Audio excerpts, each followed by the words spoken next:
की आज इतकं काम केल्यानंतर सुद्धा, इतकं प्रामाणिकपणे काम केल्यानंतर सुद्धा जर हे नाही, आणि दारूवाले पैसे वाटणारे किती पैसे वाटला, 80 कोटी रुपये वाटले त्याने.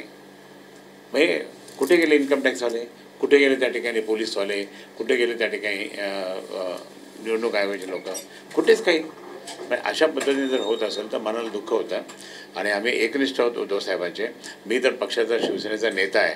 माझा तर मी आधी सांगितलं होतं, मी माझ्या पद्धतीप्रमाणे त्या ठिकाणी मी प्रचारक म्हणून काम केलं शिवसेनेचा, उद्धव साहेबांचा, आणि ते मी काम माझं करत राहील. मी पक्षाने मोठं केलं, पक्षाला सोडणार थोडी काय मी. आणि पक्षाचे त्या ठिकाणी कार्यकर्ते, आता कार्यकर्ते आमचे खूप परेशान झाले ना, तर त्यांनासुद्धा त्या ठिकाणी उभारी द्यावं लागेल मला. आणि आम्ही परत वातावरण निर्माण करू आणि करणार. काल मोजणीच्या वेळेस काहीतरी तुमच्या लक्षात आलं असेल, काहीतरी घोटाळा झालेला आहे. त्याच्या अगोदरच्या काही दिवसात जे काही घडलं तेही तुमच्या कानावर आलं असेल. काय नाही, हे काही लोकांनी केली बदमाशी, आणि ते म्हणजे कुठेतरी धोका दिसायला लागला होता मला, आणि तो जाणीव झाली त्याची मला. म्हणजे ठीक आहे, पाहू आता काय. याच्यात काही घोटाळा केला असं वाटतं की बाबा? हे घोटाळाच केलेला आहे. पण मला सगळे संपूर्ण घर, एक एक बिल्डिंगचे बिल्डिंग, एक एक वार्डाच्या वार्डात लोक म्हणायचे आम्ही तुम्हाला मतदान केलं, तुम्हाला मत दाखवलं लोकांनी. मग गेले कुठे ते मतदान? हे तर गेले कुठं मतदान? म्हणजे 3 दिवस 4 दिवस इथे मुख्यमंत्री रोज यायचे इथे. म्हणजे त्या उमेदवार काहीतरी असेल, काही बिलकुल झालं असेल काहीतरी. मी 1 नंबरवर आलोच नाही, मी 2 नंबर किंवा 3 नंबर असं चाललं माझं. म्हणजे मी आजपर्यंत कधी असं होऊ शकत नाही.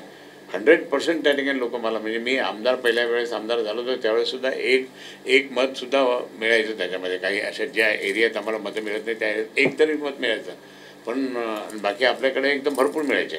तर तिथं काहीच नाही ना, अशी परिस्थिती झाली. म्हणजे काय कशामुळे झालं ते फाइंड आउट करावं लागेल. ठीक आहे, परमेश्वराला प्रार्थना करू आपण, तूच आता याचा काय असेल तर फाइंड आउट करावं. एवढे पैसे वाटले तुम्ही? 80 कोटी वाटले.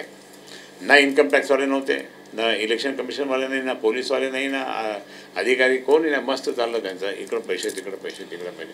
हा पैशाचा विजय, धनशक्तीचा विजय, प्रामाणिकपणाचा विजय नाही आहे, एकनिष्ठेचा विजय नाही आहे. पण हे काही दिवस चालत नाही, हे काही दिवसच आपलं दिसून येतं प्रकार.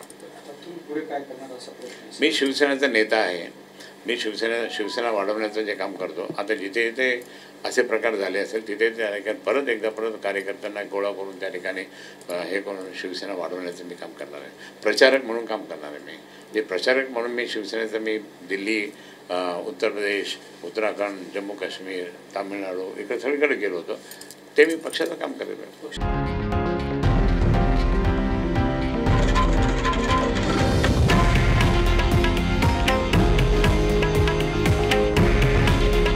हे आहे देशातील नंबर 1 न्यूज नेटवर्क आणि आपण पाहत आहात TV9 मराठी. काळजी तुमची, हित महाराष्ट्राचं.